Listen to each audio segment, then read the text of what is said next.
ಒಂದು ಹಳ್ಳಿಯಲ್ಲಿ ರಾಮಚಂದ್ರ ಮತ್ತು ಸೀತಾ ಎಂಬ ದಂಪತಿಗಳು ಸುಂದರವಾದ ಜೀವನವನ್ನ ಸಾಗಿಸ್ತಾ ಇದ್ರು. ರಾಮಚಂದ್ರ ಜಮೀನಿನಲ್ಲಿ ಕೆಲಸ ಮಾಡಿದ್ರೆ ಸೀತಾ ಮನೆ ಕೆಲಸಗಳನ್ನ ಮುಗಿಸ್ಕೊಂಡು ಶ್ರೀ ಕ್ಷೇತ್ರ ಧರ್ಮಸ್ಥಳ ಗ್ರಾಮಾಭಿವೃದ್ಧಿ ಯೋಜನೆಯ ಕಾರ್ಯಕ್ರಮಗಳಲ್ಲಿ ಸಕ್ರಿಯವಾಗಿ ಭಾಗವಹಿಸುತ್ತಿದ್ಲು.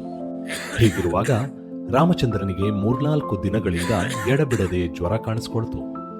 ಸಾಮಾನ್ಯ ಜ್ವರ ಅಂತ ಸುಮ್ಮನಿದ್ದಂತ ದಂಪತಿ ರಾಮಚಂದ್ರನ ಆರೋಗ್ಯ ಕ್ಷೀಣಿಸುತ್ತಾ ಬಂದಾಗ ಆಸ್ಪತ್ರೆಗೆ ಓಡೋಡಿ ಬರ್ತಾರೆ.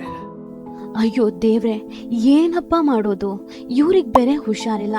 ಡಾಕ್ಟರ್ ಎಷ್ಟು ಫೀಸ್ ಹೇಳ್ತಾರೋ ಏನೋ, ಆಸ್ಪತ್ರೆಗೆ ಎಷ್ಟು ಖರ್ಚಾಗುತ್ತೋ ಏನೋ, ಹೇಗ್ ನಿಭಾಯಿಸೋದು? ಸೀತಾ, ತಲೆ ಕೆಡ್ಸ್ಕೊಳ್ಬೇಡ. ನಾವು ಶ್ರೀ ಕ್ಷೇತ್ರ ಧರ್ಮಸ್ಥಳದ ಗ್ರಾಮಾಭಿವೃದ್ಧಿ ಯೋಜನೆಯ ಆರೋಗ್ಯ ರಕ್ಷಾ ವಿಮೆಗೆ ನೋಂದಣಿ ಮಾಡ್ಕೊಂಡಿದ್ವಿ, ನೆನ್ಪಿದ್ಯಾ ನಿಂಗೆ? ಅದರಿಂದ ಈ ನೆಟ್ವರ್ಕ್ ಆಸ್ಪತ್ರೆಗಳಲ್ಲಿ ರಿಯಾಯಿತಿ ಪ್ಯಾಕೇಜ್ ದರದಲ್ಲಿ ಸುಮಾರು 20,000ದವರೆಗೆ ಚಿಕಿತ್ಸೆ ಪಡ್ಕೊಳ್ಬಹುದು ಕಣೆ.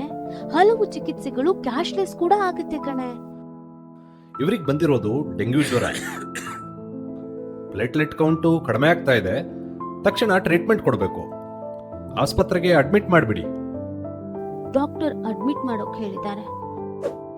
ಚಿಕಿತ್ಸೆಗೆ 18,000 ರೂಪಾಯಿವರೆಗೆ ಖರ್ಚಾಗಬಹುದು. ನನ್ ಬಳಿ ಆರೋಗ್ಯ ರಕ್ಷಾ ಕಾರ್ಡ್ ಇದೆ, ಕ್ಯಾಶ್ಲೆಸ್ ಚಿಕಿತ್ಸೆ ಆಗಬಹುದೇ ಅಂತ ಚೆಕ್ ಮಾಡ್ತೀರಾ?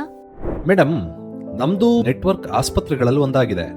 ನೀವು ರಿಯಾಯಿತಿ ದರದ ಪ್ಯಾಕೇಜ್ ಅನ್ವಯ ಕ್ಯಾಶ್ಲೆಸ್ ಟ್ರೀಟ್ಮೆಂಟ್ ಕೂಡ ಪಡೆದುಕೊಳ್ಳಬಹುದು. ಕುಸುಮ, ಸರಿಯಾದ ಸಮಯಕ್ಕೆ ಆರೋಗ್ಯ ರಕ್ಷಾ ವಿಮಾ ಯೋಜನೆಯ ಬಗ್ಗೆ ನೆನಪಿಸಿದೆ. ಇವತ್ ನಮ್ ಕಷ್ಟ ಕಾಲದಲ್ಲಿ ನೆರವಿಗೆ ಬಂತು. ಅಲ್ಲದೆ ನೆಟ್ವರ್ಕ್ ಆಸ್ಪತ್ರೆಯಲ್ಲಿ ಕ್ಯಾಶ್ಲೆಸ್ ಟ್ರೀಟ್ಮೆಂಟ್ ಕೂಡ ಸಿಕ್ತು. ಇದ್ದರೆ ಆರೋಗ್ಯ ರಕ್ಷೆ, ದಂಪತಿಗಳ ಸಂಪೂರ್ಣ ಸುರಕ್ಷೆ.